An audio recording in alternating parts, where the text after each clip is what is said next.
I think the single one myth, at least that I think about, that everyone should shatter, is that there is one single way, or I'm going to get inspired. And not to say you can't get inspired from others, but every single person has their own way and has one single footprint in this life. For me, learning what is this one single footprint with intention, with the understanding that there is not one single path, that sometimes you will find, and I found myself certainly into places where I didn't know what's going to be my next step. And that's also okay. That failure is completely okay. And in fact, that's probably where we learn the most. And that again, if someone in multi-passionate, they can go and have as many patients as they want, and they can dedicate themselves to as many different topic and theme as they like. But if someone is just wanted to be a mother, for example, that's equally important as someone who would want to have a career. So I would say, don't necessarily listen to what people want of you, but find your path. And for me, it has been very much my life journey until now, finding my path. I lost myself a few times just to find myself back on the journey. But it's very difficult to find yourself because sometimes I realize that, the social expectations are so high. It's also an expectation that you always have to juggle.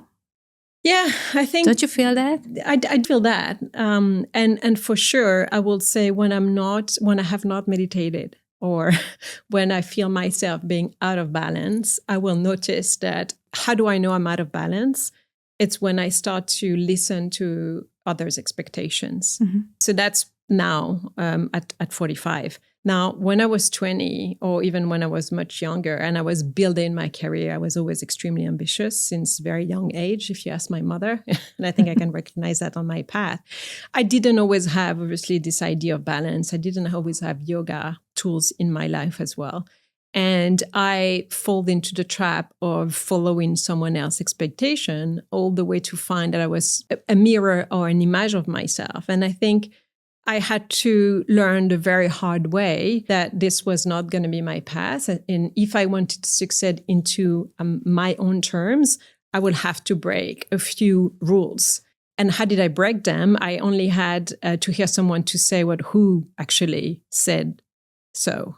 Which rule is that? Is this yours, or is it a rules that you receive from someone? And I agree, we do receive a lot of rules from others. I'll say especially from women, there's a lot of expectation. Who should we be and how should we be? And especially for career women. Very early on in my life, I was made to believe or understand that I could not, or I should not have the career that I wanted if I wanted to be a mother. That has happened to me. I had to break this rule the very hard way. You work in a male-dominated sector. It's the fintech sales. Yes. When did you realize likability was a trap, and how do you weaponize authenticity instead? This was a very hard learning as well. And I'll say I probably learned this in my late 20s, early 30s, when I started to step into leadership position. And when I started to step into leadership position, I understood that likability was going to be my worst enemy.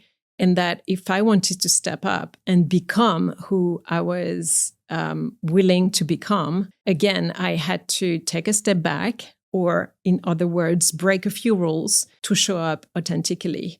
But what it had requires for me was a lot of self-work. So I did a lot of work on myself to understood what image did I build around me? And it took a lot of work to completely destroy this image, reset, and rebuild.